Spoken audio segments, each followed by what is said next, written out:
저는 서울에 사는 60대 여자입니다. 저에게 일어났던 일들을 알리고 싶어서 이렇게 제보하게 되었어요. 주변에 말하고 싶어도 제가 인맥이 좁아서 말할 곳도 없더라고요. 그래서 이렇게 제보를 하게 되었는데요. 저도 그동안 잘 들어왔는데 여러분도 제 얘기 재밌게 잘 들어주셨으면 좋겠습니다. 어디서부터 얘기를 시작해야 할까요? 제가 교통사고를 당했던 얘기부터 해야 할 것 같아요. 저는 몇 년 전에 크게 교통사고를 당했어요. 초록불에 맞춰 교차로를 건너고 있는데 저를 뺑소니차가 치고 지나갔어요. 다행히 큰 사고였고 목격자도 많아서 가해자는 금방 잡혔어요. 합의금도 받았고 그 가해자가 저에게 사과도 했지만 문제는 법적 절차가 다 마무리된 이후였어요. 교통사고를 당해보신 분들은 잘 아시겠지만 교통사고는 일어나고 난 뒤가 제일 힘들더라고요. 교통사고 후유증이라고 하죠.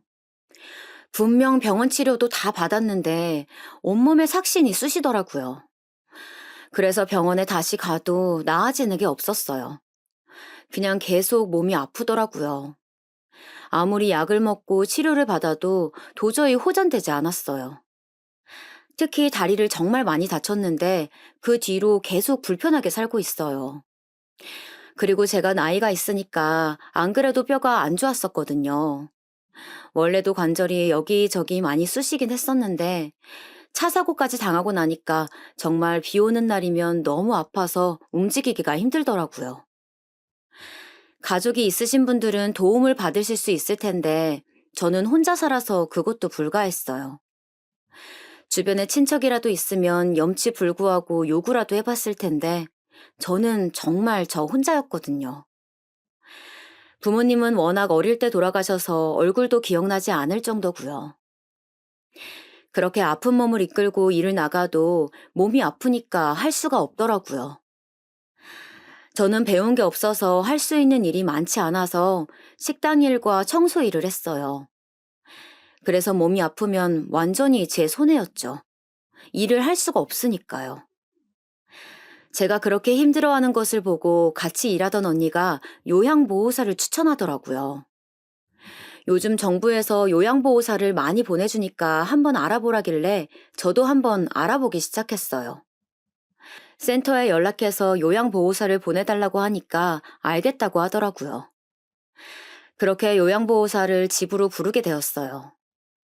작성해야 하는 서류를 작성하고 며칠이 지나자 요양보호사가 집에 왔어요. 저는 직장에서 언니들이 하는 말을 들을 때는 요양보호사가 제 또래거나 저보다 나이가 좀 많거나 적겠지 생각했어요. 동년배라고 생각하고 문을 열었는데 제 생각보다 젊은 사람이 있더라고요. 그래서 문 열고 좀 당황했던 기억이 나요. 생각보다 젊은 분이 오셨네요. 아버님, 안녕하세요. 만나서 반갑습니다. 요양보호사는 젊을수록 인기가 많아요. 걱정하지 마세요. 제가 체력 하나는 정말 좋아요.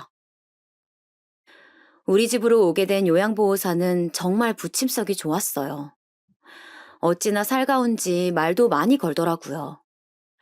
그리고 확실히 젊으니까 제가 너무 편했어요. 저를 정말 어찌나 잘 돌봐주는지 정말 고마웠어요. 제가 다른 가족이 있는 것도 아니고 사실 처음에 걱정했었거든요. 혼자 사니까 혹시 막대하면 어쩌나 생각했었어요.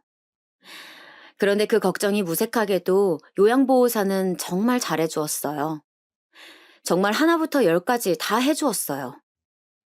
제가 지나가는 말로 뭐 먹고 싶다고 하면 그날 바로 해주었어요. 그리고 말벗을 해주는데 얼마나 친화력이 좋은지 감동할 정도였어요. 제가 혼자 사니까 강아지를 키웠었거든요. 강아지 키우시는 분들은 아실 텐데 강아지는 완전 육아나 마찬가지예요. 산책도 매일 시켜주고 놀아주고 또 아프면 병원도 데리고 가야 하거든요. 제가 교통사고를 당한 이후로 강아지에게 전보다 못해준 것 같아 마음이 아팠었거든요. 오래 키운 아이라 애정이 매우 깊었는데 어디 보내지는 못하고 항상 안쓰러웠어요. 아픈 몸으로 산책을 해도 멀리 가지 못하니까 그게 참 미안했거든요. 강아지가 참 똑똑해서 제가 아프다는 걸 아니까 예전처럼 보채지도 않았어요. 혼자 살면서 강아지에게 참 많은 위로를 받았었거든요. 그런데 그렇게 신경이 쓰여서 힘들었는데 요양보호사가 와서 강아지를 정말 많이 돌봐주었어요. 산책을 하루에 3번이나 나가고 아프면 자기가 데리고 병원에도 갔어요. 사료랑 간식도 매번 챙겨주었고요. 제 유일한 가족인 강아지에게도 그렇게 지극정성으로 대하니까 저도 마음이 열리더라고요. 점점 요양보호사와 저는 같이 지내는 시간이 많아질수록 자연스럽게 더 가까운 사이가 되었어요. 오랜 시간 저 혼자 사는 시간이 늘어나면서 제가 많이 외로웠었거든요. 물론 강아지가 있어서 괜찮긴 했지만 아무래도 강아지는 사람이 아니니까 어느 정도 한계가 있었어요. 제가 강아지를 사랑하는 마음과는 별개로요. 어느 날은 요양보호사가 저한테 말을 하는 거예요. 어머님, 여기 주위에 유명한 공원이 있다고 하더라고요. 저랑 가시겠어요? 저야 너무 좋아요. 어머님, 저한테 말씀 편하게 하시라니까요. 노력해 볼게요. 항상 고마워요. 제가 혼자 살면서 가족이나 친구가 딱히 있지 않으니 어디 놀러 갈 생각은 못 했었어요. 그런데 먼저 놀러 가자고 해주니까 저는 너무 좋더라고요. 제가 이런 경험이 또 처음이니까 나름 아픈 몸을 이끌고 도시락을 만들고 있었는데 요양보호사가 들어오더니 이런 거 준비하지 않아도 된다고 하더라고요. 이미 자기가 준비해 왔대요. 저는 정말 저때 감동했어요. 그렇게 도시락도 각자 챙겨서 공원에 놀러 갔는데 너무 좋더라고요. 그리고 뛰노는 아이들과 가족들을 보는데 가슴이 뭉클했어요. 나도 저런 가족이 있으면 얼마나 좋을까 생각이 들더라고요. 그래도 같이 공원에서 사람들 공연도 보고 이런저런 담소도 나누고 아주 즐거운 시간을 보냈어요. 강아지도 데려갔는데 강아지도 이런 큰 공원에 오니까 신난 게 보이더라고요. 신나서 뛰노는데 그동안 데려오지 못했던 게 미안해지기도 했어요.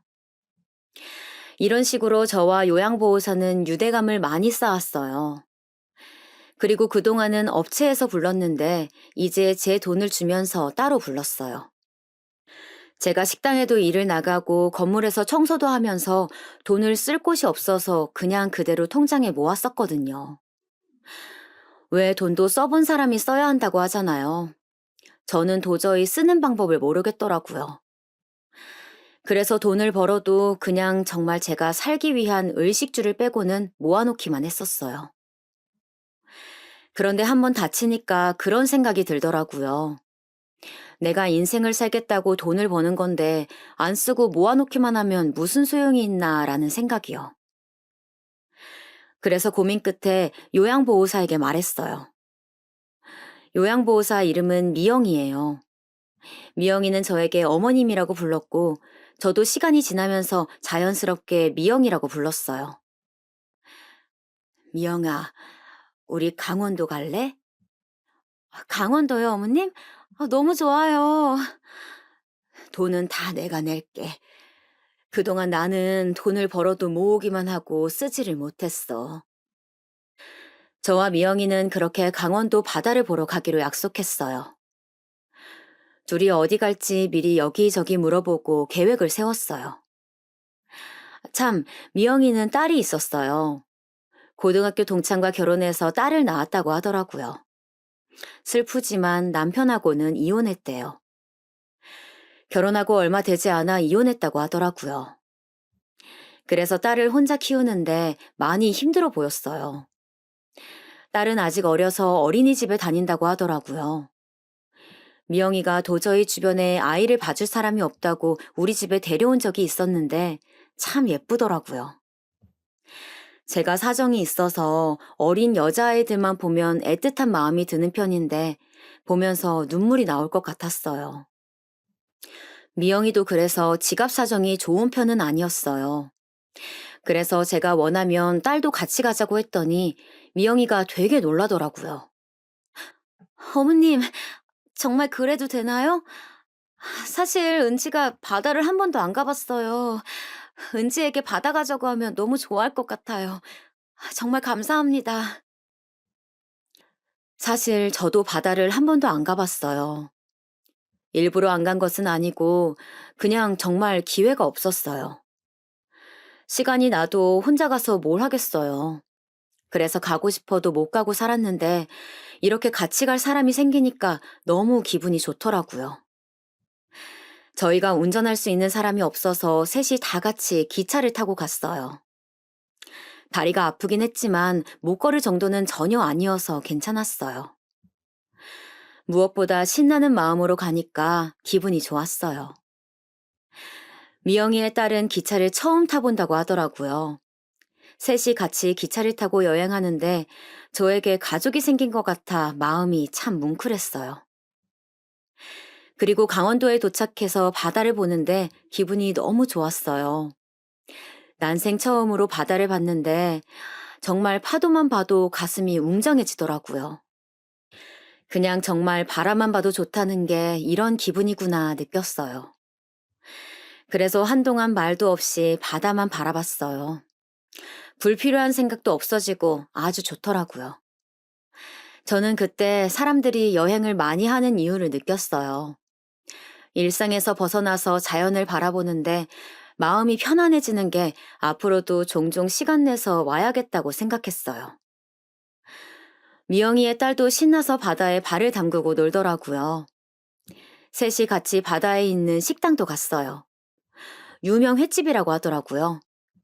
이렇게 좋은 풍경 앞에서 맛있는 음식을 먹다니 정말 즐거웠어요. 그런데 거기서 미영이에게 식당 주인이 그러는 거예요. 어머, 친정엄마랑 딸이랑 온 거야? 아유, 너무 좋겠다. 저는 당황해서 미영이의 눈치를 봤어요. 그런데 미영이는 그냥 살며시 웃더라고요. 기분이 나쁠까봐 걱정했는데 다행히 그래 보이진 않아서 다행이었어요. 그렇게 강원도 여행을 마치고 집으로 돌아왔어요. 막상 여행이 끝나고 집에 혼자 있게 되니까 외롭더라고요.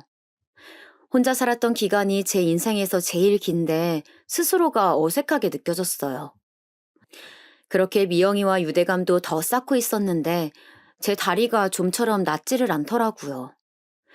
병원에 가도 다리는 한번 아프기 시작하면 쉽게 호전되지 않는다고 하더라고요. 저는 정말 교통사고 때문에 조금만 걸어도 아파했어요. 다리가 아프다 보니까 자연스럽게 일도 그만두게 되었어요. 다행히 그동안 혹시 모를 이런 경우를 대비해서 돈을 많이 모아놓기는 했었거든요. 정말 과거의 저를 칭찬해주고 싶었어요. 그런데 그 돈 관리를 하려면 은행에 가야 하는데 다리가 너무 아프더라고요. 어느 날 꼭 돈을 빼야 하는 날이 있었어요. 인출하고 다른 통장에 넣어야 하는데 다리가 정말 그날따라 더 아픈 거예요. 미영이에게 같이 가달라고 부탁하고 같이 현금 인출기 앞으로 갔어요. 어머니, 제가 인출 도와드릴게요. 미영이가 선뜻 나서주더라고요. 저는 정말 미영이가 제 인생의 귀인이라고 생각했어요. 실제로 미영이가 나타나고 제 삶은 많이 바뀌었으니까요. 그래서 미영이에게 통장 비밀번호를 불러주었어요. 저는 정말 진심으로 믿었기 때문에 할 수 있었던 행동이었어요. 미영이는 아무렇지 않게 비밀번호를 누르고 돈을 인출했어요. 그리고 제 앞에서 미영이는 바로 돈 거래를 해주었어요. 저는 이미 미영이한테 신뢰가 깊었기 때문에 아무 의심도 하지 않았었어요. 그리고 그날은 그대로 집에 들어오게 되었죠. 그 뒤로도 미영이는 집에 자주 와서 저를 도와주었어요. 원래 오기로 한 날보다 더 자주 찾아오는 게 정말 고마웠어요. 항상 올 때마다 반찬도 많이 만들어 오고 과일도 사왔어요. 그리고 제가 다리가 불편하니까 관공서에 가야 할 때도 매번 동행해 주었고요. 저는 시간이 지날수록 미영이에게 정말 고마웠어요. 그렇게 은행을 갈 때도 같이 가고 자연스럽게 제 재산을 미영이에게 알리게 되었어요. 여행도 같이 다녀서 저도 모르게 의지를 많이 했던 것 같아요. 그러다 어느 날 미영이가 저한테 그러더라고요. 어머님, 저 보름 동안 딸아이와 여행 다녀올게요. 다녀와서 봬요. 그래, 알았다. 조심히 잘 다녀와. 저는 미영이가 딸과 여행을 간다길래 나름 신경 써서 용돈까지 주었어요. 그런데 그렇게 미영이가 연락이 없을 때 제가 고지서를 하나 받았어요. 글쎄, 미납이 되었다는 소식이었어요. 미납이라니? 그럴 리가 없는데 정말 이상하다고 생각했어요. 그래서 바로 은행으로 가서 확인했죠. 다리가 아파서 정말 오랜 시간 끝에 겨우 도착해서 확인하는데 글쎄 제 통장에 돈이 없다는 거예요. 그래서 미납되었다고 은행원이 말하더라고요. 저는 너무 충격을 받았어요. 아니, 돈이 하나도 없다니 그게 무슨 말씀이세요? 지금 전산상으로 돈이 정말 하나도 없어요. 그런데 며칠 전 인출 기록이 있네요. 혹시 인출하고 까먹으신 거 아닌가요? 아니요. 저는 카드에서 돈을 뺀 적이 없어요. 그런데 여기 보면 며칠에 걸쳐서 돈을 빼는 흔적이 있어요, 고객님. 이거 신고하셔야 할 것 같아요. 저는 정말 어안이 벙벙했어요. 누가 제 카드에서 저의 전 재산을 며칠에 걸쳐서 인출했다는 거예요. 일단 은행원의 도움으로 경찰에 바로 신고하게 되었죠. 경찰이 와서 같이 가서 얘기해달라고 하더라고요. 일단 가서 침착하게 상황 설명을 하는데 손이 너무 떨리고 심장이 쿵쾅거리더라고요. 저는 주변에 사람이라곤 미영이밖에 없어서 미영이에게 이 소식을 알리고 싶었어요. 그러나 미영이는 딸과 여행 중이라 차마 전화하지 못했어요. 그렇게 놀란 가슴을 진정시키고 겨우 경찰서에서 상황 설명을 했죠. 경찰은 그럼 현금 인출기를 CCTV로 봐야 한다고 하더라고요. 그렇게 저는 귀가하게 되었고 겨우 잠이 들었어요. 다음날 경찰에서 전화가 왔어요. 범인을 찾았다고 하더라고요. 바로 경찰서로 가겠다고 하고 택시를 타고 경찰서에 도착했어요. 그런데 저는 도착하고 정말 너무 깜짝 놀라서 자리에 주저앉게 되었어요. 왜냐하면 거기에는 미영이가 있었어요. 바로 미영이가 제 전 재산을 가져간 그 사람이더라고요. 다른 사람도 아니고 미영이라니 저는 정말 이 현실이 믿기지 않았어요. 미영이는 제가 놀라서 주저앉아 아무 말도 하지 못하고 바라보고 있자 무표정으로 있더라고요. 제가 아는 미영이가 맞나 계속 생각했어요. 경찰이 다가와서 저를 일으켜주더니 상황 설명을 해주었어요. 감시 카메라를 봤더니 며칠에 걸쳐서 현금을 꺼내간 모습이 다 찍혀 있다고 하더라고요. 그래서 바로 신상 정보를 알아내서 연락했더니 순순히 인정하더래요. 저는 정말 믿을 수가 없었어요. 제가 얼마나 신뢰했는데 저한테 저럴 수 있는지 놀라웠어요. 심지어 저희는 그동안 많은 얘기를 나누었기 때문에 제가 그 돈을 어떻게 벌었는지 그 누구보다 미영이가 잘 알았어요. 제가 정말 하루도 쉬지 못하고 계속 식당에 나가서 설거지하고 건물 청소를 했던 것을 미영이는 잘 알고 있었어요. 제가 그렇게 일해서 몸이 빨리 망가졌다고 안타깝다고 했던 것도 미영이에요. 저는 정말 믿고 싶지 않아서 형사님에게 몇 번이고 되물었어요. 하지만 형사님은 이미 미영이가 인정했다고 하더라고요. 저는 화를 낼 기력도 없었어요. 너무 화가 났지만 슬펐다고 표현해야 더 맞는 것 같아요. 미영아, 정말 네가 내 돈 가져간 거야? 다른 사람도 아니고 네가? 네가 어떻게 나한테 이럴 수가 있어? 정말 사실 맞아? 저 맞아요. 네가 다른 사람도 아니고 나한테 어떻게 이래? 무슨 말이라도 해봐. 나 진짜 이 사실이 믿기지 않아서 그래. 최경아, 기억하죠? 뭐? 30년 전 엄마가 버리고 간 딸 최경아. 기억하냐고요? 저는 그 순간 너무 놀랐어요. 정말 너무 놀라서 입을 틀어먹을 수밖에 없었어요. 다리 힘이 풀려서 또 바닥에 주저앉게 되었어요. 온몸이 떨리고 심장 소리가 제 귀에까지 들리기 시작했죠. 저는 살면서 저 이름을 다시 듣게 될 줄은 몰랐어요. 최경아, 그게 제 본명이에요. 설마 기억 못하는 건 아니죠, 엄마? 저는 정말 너무 충격받아서 정신을 잃을 지경이었어요. 일단 제가 너무 정신을 못 차리자 형사는 다음에 오시라고 돌려보냈어요. 저는 정말 죄송하지만 이 사건 없던 걸로 해달라고 하고 서에서 나오게 되었어요. 그렇게 미영이, 아니죠.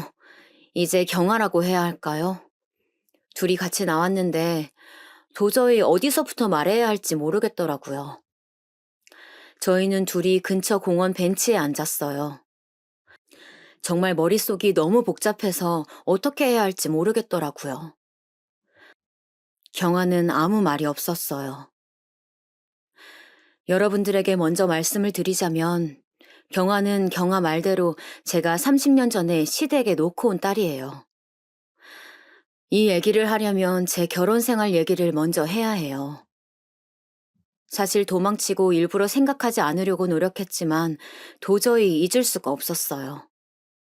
제가 이렇게 혼자 사는 이유가 있었거든요. 애초에 저는 보육원에서 자랐어요. 저는 제 부모님의 얼굴도 이름도 몰라요. 그렇게 보육원에서 자라 성인이 되자 독립하게 되었죠. 독립하는데 제가 뭘 어떻게 살겠어요. 갓 성인이 된 저는 대학에 갈 수도 없었고 그냥 정말 눈에 보이는 곳에 들어가서 일을 했어요. 어디 시장 골목에 있던 백반집이었어요.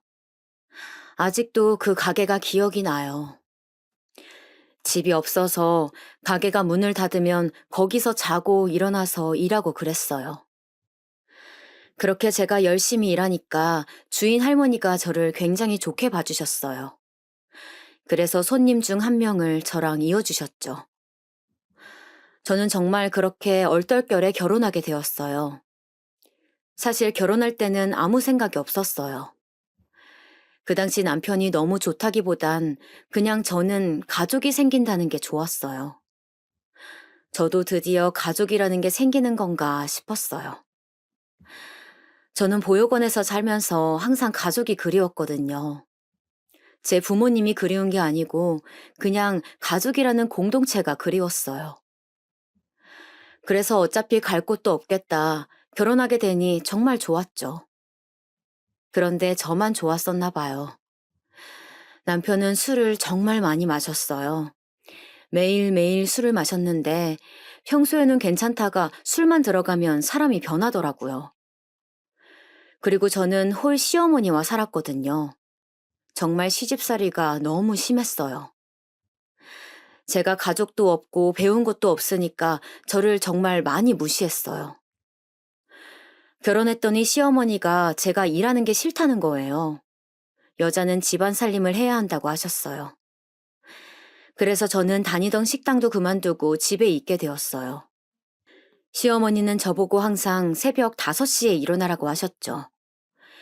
일어나서 집 청소를 조용히 다 끝내놓으라고 하셨어요. 그리고 남편 아침밥을 만들어주고 저는 계속 청소와 빨래를 했어요. 제가 만드는 요리에는 또 어찌나 간섭이 심한지 먹어보고 이걸 음식이라고 만들었냐고 그대로 버린 적도 많았어요. 그리고 제가 하는 모든 일에 간섭이 심하셨어요. 옷을 입으면 뭘 그런 옷을 입냐 하시고 요리하면 이게 요리냐고 하시고 본인은 놀러 다니고 텔레비전을 시청하면서 저는 절대 그러면 안 됐어요. 보육원 출신인데 친구도 없지? 나갈 일도 없잖아. 집에서 살림해야지 어쩌겠어. 제가 보육원 출신이라고 굉장히 무시를 많이 했어요. 제가 빨래를 하면 얼룩이 다 지워지지 않았다고 다시 하라고 하기도 했어요. 이렇게 안 그래도 시어머니가 시집살이를 너무 시키니까 힘들었는데 남편은 알코올 중독자였어요. 남편은 사람 자체가 나쁘진 않았어요. 오히려 술을 마시지 않으면 멀쩡했어요. 그런데 술만 들어가면 사람이 완전 다른 사람이 되었어요. 저는 정말 처음에 이중인격인 줄 알았어요. 그 정도로 힘들었어요. 집에 와서 멀쩡하게 만든 요리를 다 버리라고 소리 지르고 물건을 던지고 그랬거든요. 그럴 때마다 같이 사는 시어머니는 그걸 다 제 탓으로 돌렸어요. 네가 애초에 잘했으면 남편이 저러겠어? 네가 그러니까 남편이 저러는 거 아니야? 심지어 남편이 불쌍하다고 하더라고요. 불쌍한 내 아들. 마누라 잘못 만나서 애가 얼마나 힘들면 저러겠어.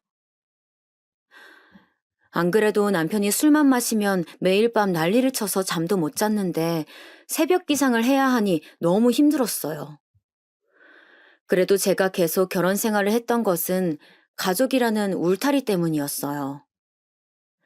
저는 어릴 때부터 가족을 꼭 만들고 싶어서 아무리 이렇게 미워도 시어머니와 남편이 있으니까 조금 더 버티고 싶었어요. 사실 그리고 제가 돈이 없으니 어디 갈 곳도 없었거든요. 그렇게 버티는 도중에 저에게 아기가 생겼어요. 임신 기간에도 제가 힘들어하면 시어머니는 남들 다 하는 임신인데 왜 이렇게 티내냐고 불편해 하셨어요. 제가 입덧이 정말 심했거든요. 그런데 제가 입덧하면 보기 싫다고 숨어서 하라고 하더라고요. 입덧이 제가 숨긴다고 숨길 수 있는 것이 전혀 아닌데 정말 속상했어요. 그리고 저희 시댁이 제사를 지냈었어요. 남편은 외동이라 조상들을 잘 모셔야 한다고 시어머니는 항상 말씀하셨어요. 그래야 복을 받아서 대를 이을 수 있다고 하셨죠. 그러면서 저한테 제사상을 다 차리라고 하셨는데 그래서 저는 1년에 몇 번씩 혼자 제사상을 차렸어요. 그런데 임신하니까 몸이 무거워서 제사상 차리는 게 참 힘들더라고요. 그래서 상 위에 올라가는 음식 몇 개를 제가 못한 적이 있어요. 일부러는 아니고 정말 머리가 어질어질해서 도저히 가만히 있을 수가 없더라고요. 그래도 최대한 한다고 했는데 그게 시어머니가 보시기엔 별로였나 봐요. 저한테 시어머니가 막말을 하시더라고요. 너는 부모가 없어서 모르겠지만 유서 깊은 우리 집안은 제사가 얼마나 중요한지 알아? 남의 집 망하게 할 일 있어? 불만 있으면 말로 해. 정말 속상했어요. 제가 뻔히 임신한 것을 아시면서 그러시는 게 정말 속상하더라고요. 어머님, 저 임신해서 몸이 무거워서 그랬어요. 임신은 너만 하니? 나도 네 남편이 임신했을 때 혼자 이거 다 했어. 아니, 나는 더 했어. 이거 하나 못하는 애가 어떻게 애는 키우려고 그래? 제가 대답하면 기다렸다는 짓이 시어머니는 더 뭐라고 하셨어요. 그래도 저렇게 싫어해도 나중에 막상 아기가 나오면 지금보다는 덜하겠지 생각했어요. 그런데 아기가 나오자 더 심해졌어요.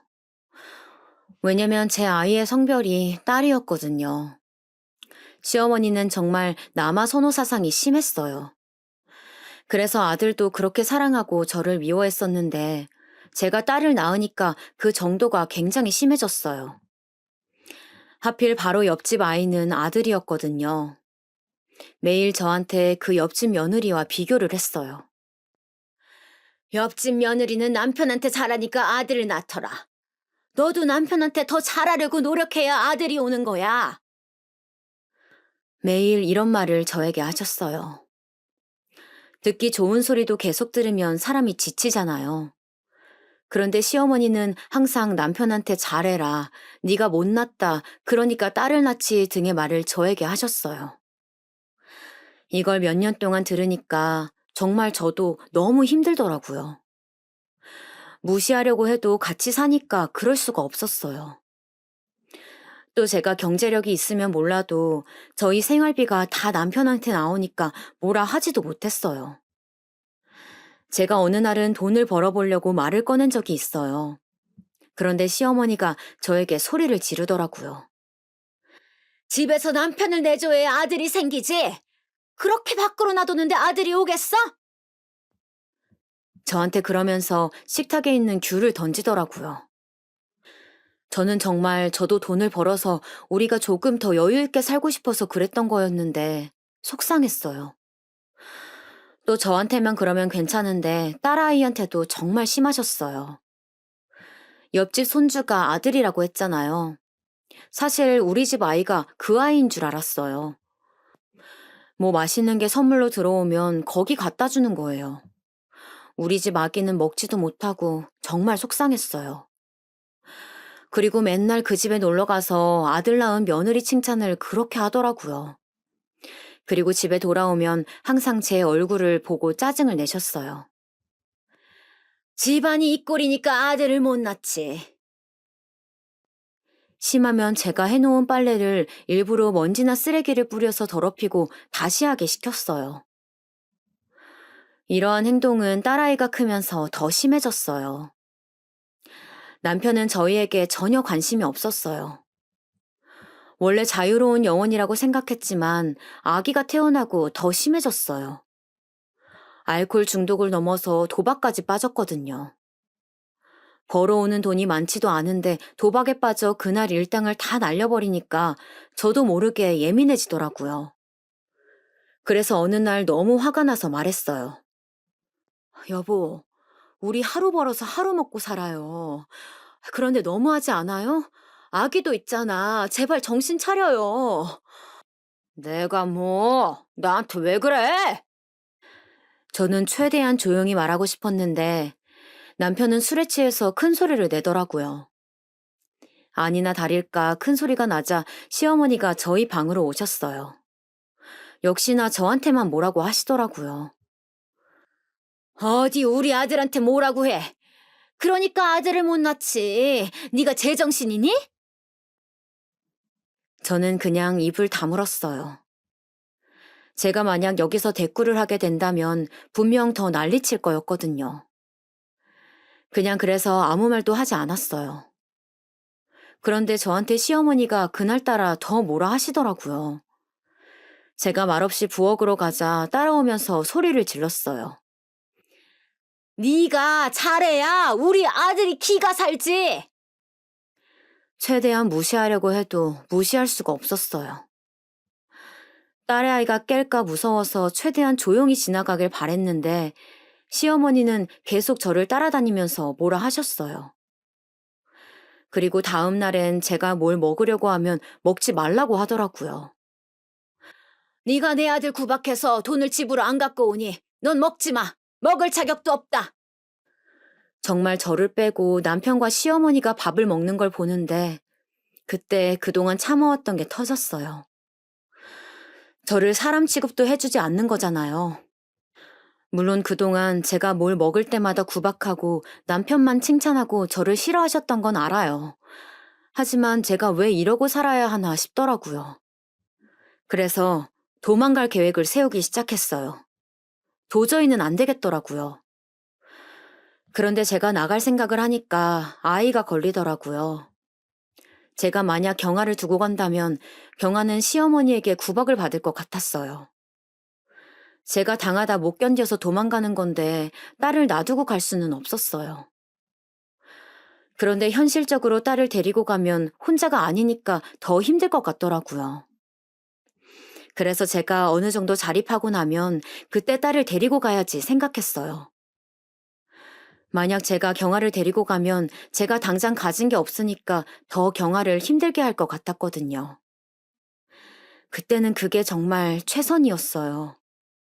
그래서 그날 모두 잠이 들 때까지 기다렸어요. 그리고 옷장에서 그동안 몰래 모아놓았던 봉투를 꺼냈어요. 많은 돈은 아니었지만 그래도 며칠은 지낼 수 있을 것 같았어요. 정말 다행이라고 생각하며 그 봉투를 꺼내고 옆에 미리 싸놓았던 짐을 들었어요. 짐이라고 해봤자 정말 별거 없었어요. 어차피 이 집에서 제 것은 딱히 뭐가 있지 않았었거든요. 돈 봉투만 잘 챙기면 되는 상황이었어요. 그렇게 돈 봉투를 들고 나가려는데 시어머니와 남편은 신경도 쓰이지 않았어요. 오히려 이제 안 봐도 된다고 생각하니까 마음이 편해졌어요. 그런데 경아가 자꾸 마음에 걸리더라고요. 제가 경아를 먼저 깨우면 안 될 것 같아서 조용히 보고 나가려고 방문을 열었어요. 그런데 정말 깜짝 놀랐어요. 경아가 깨어 있는 거예요. 엄마, 어디가? 경아야, 쉿. 엄마 금방 올 거야. 경아 찾으러 올 거야. 엄마, 가지 마. 경아는 울기 시작했어요. 저는 시어머니나 남편에게 들키면 안 되니까 경아의 입을 틀어막을 수밖에 없었어요. 그렇게 경아를 끌어안고 귀에 바로 속삭였어요. 경아야, 엄마 정말 찾으러 올 거야. 딱 10번만 기다려. 엄마가 경아 데리러 올 거니까 그동안 조금만 참아, 알겠지? 경아는 고개를 끄덕였어요. 정말 그렇게 경아를 두고 나오는데 눈물이 너무 나오더라고요. 발걸음이 떨어지지 않았어요. 아이를 두고 가야 한다는 현실이 너무 슬퍼서 그렇게 집을 나와서 한참을 울었어요. 아직도 저는 그날의 그 골목길이 생각이 나요. 도저히 잊을 수가 없어요. 제 울음소리가 집에 혹시라도 들릴까봐 입을 틀어막고 주저앉아서 한참을 울었어요. 새벽이라 아무도 길에 다니지 않아서 다행이라고 생각했어요. 그렇게 울고 일어나서 아예 다른 지역으로 향했어요. 무작정 버스 터미널에 가서 제일 빠른 버스를 탔어요. 저도 모르는 처음 들어보는 지역에 내렸어요. 일단 여관에 가서 한숨 자고 일어나서 이제 어떻게 해야 할지 걱정하기 시작했죠. 일단 제가 돈이 없었어요. 그래서 일을 해야 하니까 그 지역 시장에 가서 일을 구했어요. 처음 며칠은 일을 구하지 못해서 여관 생활을 했어요. 그렇게 수중에 있던 돈이 다 떨어져 가고 힘들어 하다가 우연히 좋은 기회에 식당에 취직하게 되었어요. 평일 주말 가리지 않고 일을 나갔어요. 식당 일이 정말 힘들잖아요. 그래도 저는 저를 종일 옆에서 괴롭히는 시어머니가 없으니까 한결 나았어요. 원래 몸이 힘든 것은 참아도 마음 힘든 것은 절대 못 참는다고 하잖아요. 그래도 계속 경화가 떠올랐어요. 정말 저는 단 한순간도 경화를 잊은 적이 없어요. 그래서 식당에 미리 사정을 말하고 월급을 받으려고 했지만 제가 일한 지 한 달도 되지 않아서 그럴 수가 없었어요. 그래서 어쩔 수 없이 한 달을 다 채우고 월급을 받게 되었어요. 저는 월급을 받자마자 식당에 양해를 구하고 경아를 데리러 갔어요. 비록 제가 여관에서 살고 있었지만 돈을 좀 모으고 나면 경아와 어디서 살지까지 미리 알아보고 있을 정도였어요. 저는 정말 그 새벽에 경아를 놓고 나와서 무조건 경아는 제가 키울 예정이어서 경아를 데리러 가는 것은 당연했어요. 그렇게 경아를 다시 볼 생각에 설레서 슈퍼에서 과자도 샀어요. 경아가 평소에 좋아하던 과자도 사고 몰래 시댁으로 갔어요. 사실 제가 절대 들키면 안 되니까 정말 조심스럽게 갔어요. 버스를 타는데도 너무 심장이 떨렸어요. 침착하게 청심환을 먹고 모자를 푹 눌러 썼어요. 저를 알아보는 사람이 없길 진심으로 바랬어요. 그렇게 최대한 눈에 띄지 않는 복장으로 시댁으로 향했어요. 경아만 되찾아와야겠다 생각하고 조심스럽게 시댁으로 향했는데 저는 정말 절망했어요. 아무리 봐도 처음 보는 사람들이 집 안에 있었어요. 저는 너무 놀라서 가서 문을 두드렸어요. 저기요, 저기요. 누구세요? 혹시 이사 오셨어요? 원래 사시던 분들 어디 가셨어요? 누구세요? 저는 모르죠. 그냥 이사 왔는데. 얼마 전까지 거기에 살던 시어머니와 남편과 경아는 어디로 사라졌더라고요. 정말 너무 절망적이어서 그 자리에서 울기 시작했어요. 제가 정신을 못 차리고 울자 옆집에서 나와보더라고요. 어머, 세댁. 아주머니, 우리 경아 어딨어요? 저 제 딸 데리러 왔어요. 제발 알려주세요. 저는 정말 너무 간절해서 아주머니가 입으신 치마를 붙잡고 물어봤어요. 엉엉 울며 제발 알려달라고 빌었어요. 다른 사람들이 쳐다봐도 아무렇지도 않았어요. 아니, 저를 쳐다보는지도 몰랐어요. 그 정도로 너무 상실감이 컸어요. 일단 우리 집으로 들어와요. 사람들 다 쳐다본다. 옆집 아주머니는 원래 살가우신 분이셨어요. 제가 시집살이를 당하는 걸 아시고 남몰래 챙겨주시기도 하셨었거든요. 시어머니가 맨날 아주머니의 며느리와 비교하면 새댁도 예쁘고 착하다고 칭찬해 주셨어요. 옆집에 들어가서 들은 내용은 너무 충격적이었어요.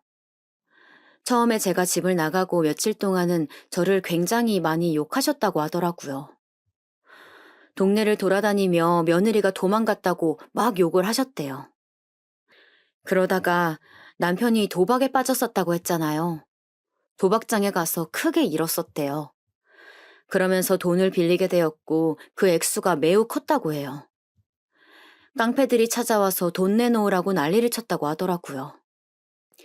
결국 그걸 못 견뎌서 이사 가게 되었다고 해요. 정말 끝까지 도움 안 되는 남편이었어요. 아주머니, 그러면 혹시 어디로 갔는지 아세요? 저 정말 우리 경아 데리러 왔어요. 제가 데리러 온다고 조금만 기다리라고 했어요. 저 정말 찾으러 가야 돼요. 세대가 안쓰러워서 나도 말해주고 싶은데 전혀 모르겠어. 정말 미안해. 저는 정말 새벽에 왜 내가 경아를 데리고 나가지 않았는지 후회가 됐어요. 아주머니 집에서 나와 길거리를 걷는데 너무 슬퍼서 걸을 수가 없었어요. 그냥 길바닥에 주저앉아서 하염없이 울었어요. 제가 계속 우니까 지나가는 분들이 괜찮냐고 물어보시더라고요. 그런데 저는 대답할 힘도 없었어요. 정말 경아만 데려올 수 있다면 시어머니와 남편을 다시 봐도 좋았어요. 그 정도로 간절했어요. 약속까지 하고 우는 아이를 놔두고 집을 나온 건데 정말 너무 미안했어요. 생사도 모르고 평생 이렇게 살아야 하나 싶었어요. 터미널에 갔는데 버스를 타기도 싫더라고요. 터미널에서도 버스를 도저히 탈 수가 없어서 한참을 울었어요. 직원이 제가 걱정됐는지 다가와서 혹시 무슨 일이냐고 하더라고요. 그렇게 무슨 정신으로 다시 돌아왔는지 모르겠어요. 돌아와서 식당 일을 하는데도 전혀 집중이 안 되더라고요. 그러다 보니 자꾸 실수도 하게 되었고 결국 식당에서 잘리게 되었어요. 그런데도 하나도 슬프지 않았어요. 저는 경아를 살면서 다시 못 보는 그 자체가 더 암담했어요. 이렇게 경아를 다시 못 보게 될 줄 정말 몰랐거든요. 그 이후로는 사실 정말 힘들었어요. 일을 안 하고 사니까 더 경아 생각이 나더라고요.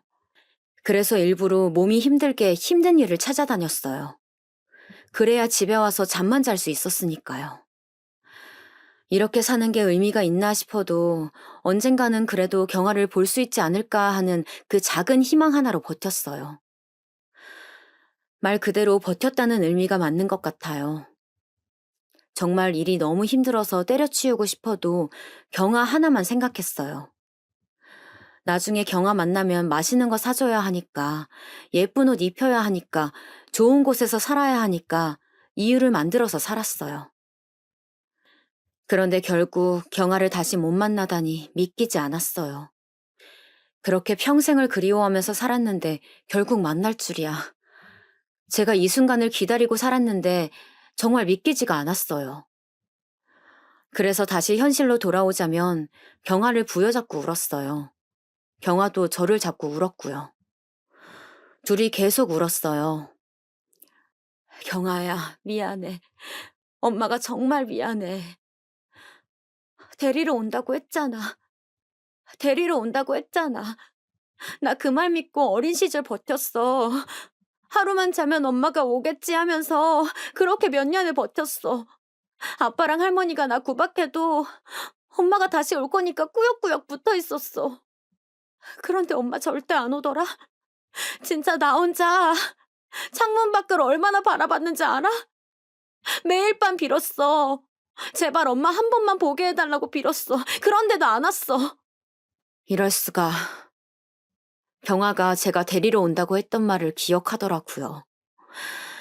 사실 혼자 살면서 경아가 저를 기억할까 싶었거든요. 차라리 약속도 못 지킨 엄마가 너무 미울 텐데 내 존재를 기억하지 못하면 좋겠다고 생각한 적도 있었어요. 경아의 말을 듣는데 너무 눈물이 나왔어요. 그리고 정말 미안했어요. 사실 경아를 요양보호사로 처음 만났을 때 어디서 많이 본 것 같다는 기분이 들기는 했어요. 하지만 섣불리 아는 척하면 안 되잖아요. 아닐 수도 있으니까요. 그리고 사실 가끔 혹시 싶었지만 아니길 바랬던 것도 같아요. 어쩌면 경아 인생에서 저는 없는 게 나을 수도 있잖아요. 얼마나 원망했겠어요. 엄마, 정말 너무 밉더라. 약속했는데 어떻게 그래? 할머니가 나 정말 많이 괴롭혔어. 지금은 죽었는데 죽어도 하나도 슬프지 않았어. 나한테 뭐만 하면 그러니까 네 엄마가 도망갔다고 하더라. 엄마 욕도 얼마나 하던지 아빠도 그 뒤로 도박을 계속했어. 그러다 나 고등학교 때 죽었어. 아빠 죽었을 때도 안 슬펐어. 오히려 해방감을 느꼈어. 엄마, 그거 알아? 나 할머니 아빠 죽었을 때 슬픈 마음은 전혀 안 들었는데 혹시나 엄마가 장례식장에 올까봐 그거 하나로 기다렸어. 찾아오는 조문객 맞이도 잘 안 했어. 나는 엄마만 기다렸거든. 혹시라도 멀리서 볼 수 있으니까 나가서 몇 번을 돌기도 했어. 저는 아무 말도 하지 못하고 계속 울기만 했어요. 제가 무슨 말을 할 수 있겠어요. 그저 계속 미안하다고 했어요. 그러다 결혼하고 나도 딸을 낳았어. 딸을 낳으니까 정말 이상하게 엄마가 조금 이해가 되는 것 같았어. 그러면서도 또 한편으로는 이해도 안 됐어. 너무 복잡한 마음이 들었어. 이건 그냥 엄마를 만나서 직접 얘기해야 할 것 같았어. 그래서 엄마 찾아온 거야. 물론 쉽지 않았어. 흥신소에 몇 번을 갔는지 몰라. 버는 돈 다 거기에 썼어. 그런데 엄마를 찾아왔더니 엄마는 다리가 아프고 편하게 살지도 않더라. 차라리 좀 잘 살지 그랬어. 내가 대놓고 원망하게 부자가 됐어야지. 왜 이러고 살아, 왜? 경아도 말하면서 계속 울었어요. 경아야, 나는 정말 평생을 그리워했어. 이 돈 다 넣어주려고 모은 거야. 너 가져. 경아는 손에 얼굴을 묻고 펑펑 울더라고요. 사실 그 돈 딸아이 때문에 훔쳤어. 딸이 좀 아팠거든. 나는 돈이 없으니까 순간적으로 그랬어. 이제 엄마 마음이 조금 이해가 갈 것 같기도 해. 엄마는 그때의 선택이 나를 위한 것이라고 믿었겠지.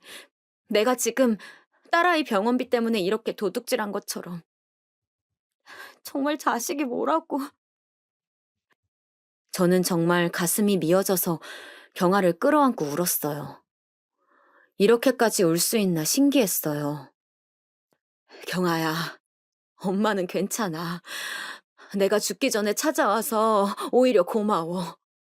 엄마 정말 마음 편하게 죽을 수 있어. 뭘 죽어? 죽어? 누구 마음대로 죽어? 엄마 나 또 버리고 갈 거야?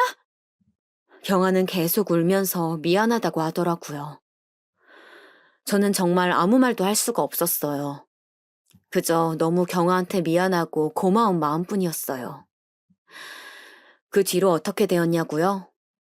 제 돈으로 경아 딸아이, 손녀의 병원비를 냈어요. 다행히 급한 수술을 했더니 상태가 매우 괜찮아졌다고 하더라고요. 얼마나 다행이었는지 몰라요.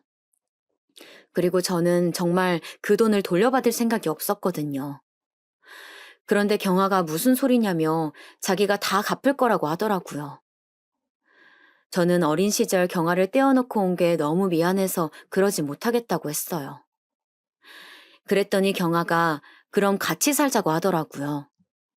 자기도 엄마가 너무 그리웠다고 하더라고요. 손녀도 있으니까 이제 같이 살며 서로 평생 살자고 했어요. 돈은 우리 생활비로 하자고 하더라고요. 저야 뭐 당연히 좋으니까 그러자고 했죠. 그리고 같이 살게 되면서 정말 행복한 일만 생겼어요. 경아랑 저는 둘이 얼마나 많은 얘기를 했는지 모르겠어요. 저는 경아의 신생아 때부터 아주 어린 시절 얘기를 많이 해주었어요. 절대 제가 살면서 잊을 수 없는 소중한 기억들이잖아요. 경아는 자기가 모르는 자기의 어린 시절 얘기를 듣는 것을 매우 좋아했어요. 시어머니랑 남편은 저한테 그랬던 것처럼 경아에게도 참 너무했더라고요. 저를 괴롭혔던 것처럼 경아도 괴롭혔대요. 그리고 매번 경아에게 제가 도망간 나쁜 사람이라고 그랬대요. 그래도 경아는 들을 때마다 들은 척도 안 했다고 하더라고요. 나중엔 그러든가 말든가 신경도 쓰이지 않았다고 하더라고요. 나중에 경아가 저에게 일기장을 가져다 주었어요. 제가 집을 나가고 쓰기 시작한 일기장이래요. 거기엔 저를 보고 싶다는 말들로 가득 차 있었어요. 정말 그걸 보는데 너무 슬프더라고요. 경아는 저에게 울지 말라고 이걸 준 이유는 이제 우리끼리 잘 살아보자는 의미라고 하더라고요. 그 말처럼 저희는 요즘 아주 잘 지내고 있어요. 어린 시절 경아에게 해주지 못했던 것들을 손녀에게 대신 해주고 있어요. 경아도 자기가 하지 못했던 것들을 딸에게 해주면서 치유를 받고 있대요. 놀이공원을 가거나 다 같이 바다를 가거나 하는 것들이요. 그리고 정말 사소하게는 우산을 들고 학교에 가거나 엄마와 같이 할 수 있는 모든 것들이요. 같이 놀이공원에 가서 풍선도 사고 솜사탕도 먹고 아주 즐거운 시간을 보냈어요. 제가 더 슬펐던 것은 경아의 표정이었어요. 손녀 때문에 간 놀이공원이었는데 경아가 더 즐거워하더라고요. 나중에 슬쩍 물어보니 사실 경아도 처음 간 거였대요. 저보고 아줌마 돼서 와도 재밌다고 하더라고요. 그걸 듣고 저도 대답해 주었어요. 할머니 돼서 처음 와도 재밌다. 경아는 제 말을 듣고 환하게 웃었어요. 이렇게 서로 처음 해보는 것들이 많아서 요즘 정말 즐거워요. 물론 그럴 때마다 과거가 생각나기는 했어요. 그런데 경아는 저에게 그러더라고요. 엄마, 나는 엄마 절대 원망 안 해. 그때 어쩔 수 없는 상황이었잖아. 그냥 다 잊고 우리 다가올 미래만 바라보고 살자. 경아 말이 맞는 것 같더라고요. 아무리 후회하고 슬퍼해도 과거는 바뀌지 않으니까요. 그냥 이제라도 많이 사랑해주고 사랑하고 사는 게 맞는 것 같아요. 그래서 저희는 일부러 더 즐겁게 지내고 있어요. 그리고 돌아가신 시어머니와 남편 욕도 많이 하고 있어요. 사실 저도 경아에게 두 명이 죽었다는 소식을 들었을 때, 그리고 지금 와서도 전혀 슬프지 않아요. 그냥 슬픈 마음보다는 후련한 마음이 들어요. 물론 죽은 사람이니까 이런 생각도 하지 않아야 하는데 자연스럽게 저는 그렇게 돼요. 그동안 당한 것들이 너무 많아서 그런 것 같아요. 경아도 저랑 똑같은 마음이더라고요. 그래도 이렇게 둘이 얘기하면 많이 마음이 괜찮아져서 다행이라고 생각해요. 경아가 처음에 저를 찾아오려고 흥신소에 연락했을 때는 정말 너무 복수하고 싶었대요. 그러나 막상 저를 보니까 자기도 모르게 용서하게 되었다고 하더라고요. 학창 시절에는 제가 너무 미웠대요. 혼자 원망도 많이 했다고 하더라고요. 그러면서 동시에 그리웠다고 하더라고요. 저는 경아가 저를 잊었으면 좋겠다고 생각했는데 경아는 오히려 제가 본인을 잊고 사는 것보다 생각했대요. 그래서 제가 처음에 못 알아봤을 때 속으로 복잡한 마음이었다고 하더라고요. 차라리 자기 버리고 나갔으면 잘 살기라도 하지 왜 몸도 아프고 어디 여행도 못 다니고 살았는지 마음이 아팠대요. 그래서 저와 여행 갔을 때도 즐거우면서 슬펐다고 하더라고요. 제가 손녀를 정말 예뻐했다고 했잖아요. 지금 손녀의 나이가 딱 제가 경아를 시댁에 놓고 나왔던 나이예요. 저는 경아를 데리러 갔다가 데리러 오지 못했을 때 이후로 저 나이 때 여자아이만 보면 하염없이 바라보고 했어요. 당연히 경아 생각이 나니까요. 그래서 손녀를 처음 봤을 때도 경아가 생각나서 예뻐했던 거예요. 그런데 그것을 경아도 눈치챘다고 하더라고요. 그래서 저를 미워하려고 노력해봤는데 도저히 안 됐다고 하더라고요. 그 말을 듣는데 정말 마음이 아팠어요. 아무리 미워하려고 해도 안 되는 그 마음이 짐작이 안 되더라고요. 얼마나 혼자 힘들었을까요? 그래도 과거는 과거니까 저희는 요즘 아주 즐거워요. 예전에는 명절이나 연말이 싫었거든요. 다들 가족과 모여서 행복한 시간을 지내는데 저는 가족이 없으니까요.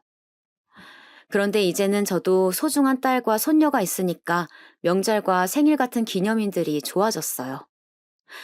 다가오는 연말도 벌써 기대가 돼요. 예전에 경아를 키울 때는 시어머니와 남편의 눈치를 보느라 제가 하고 싶었던 것들을 전혀 하지 못했거든요.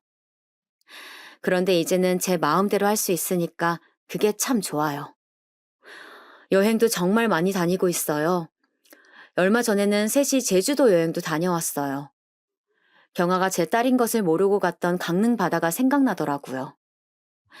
그때 경아는 식당 주인이 가족이냐고 물어보면 대답을 안 했었는데 이제는 먼저 가족끼리 여행 왔는데 너무 좋다고 얘기하더라고요. 그리고 저희끼리 셋이 가족 사진도 찍었어요. 정말 저희는 가족이라곤 서로가 서로밖에 없거든요.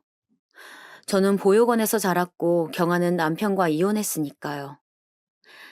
사진을 찍고 거실에 아주 크게 걸어놨어요. 사진 한 장이지만 정말 큰 안정감이 들더라고요. 왜 가족이 중요한지 이제야 알게 되었어요. 그렇게 제가 가지고 싶어 했던 그 가족이요. 평생을 원했던 가족을 얻게 되니 요즘만큼 제 인생에서 행복했던 때가 없더라고요. 그동안 힘든 시간이 있었지만 저희는 이제는 서로에게 잘하고 노력하며 살도록 하려고요. 저는 사실 아직도 경아에게 미안한 마음이 들어요. 그럴 수밖에 없어요. 그래서 더 잘하려고 많이 노력하고 있어요. 예전에 주지 못한 사랑, 지금 표현도 많이 하려고 해요. 그리고 우리 소중한 손녀는 아무 걱정 없이 크도록 저와 경아가 많이 노력할 거예요. 경아에게 저를 완전히 용서한 거냐고 물어본 적이 있어요. 경아는 놀랍게도 그렇다고 말했어요. 이제는 괜찮대요. 그리고 경아는 제가 다시 찾아갔다는 사실을 몰랐었잖아요. 제가 말해주니 이해한다고 하더라고요. 저는 경아가 저를 용서했다니까 정말 마음이 편해요. 이렇게 저희가 다시 만난 것 자체가 엄청난 운명이라고 저는 생각해요.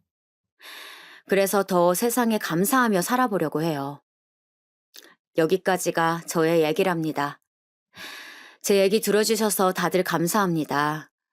여러분들도 다들 가족이 있으시면 서로 사랑한다고 더 얘기 많이 해주세요.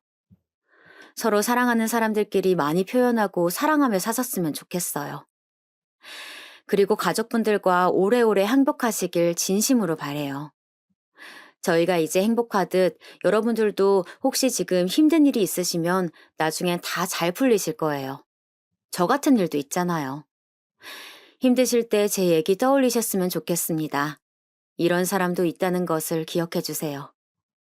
그리고 과거에 얽매이지 않고 앞으로 나아가는 여러분들이 되셨으면 좋겠습니다. 날씨가 이제 정말 추워요.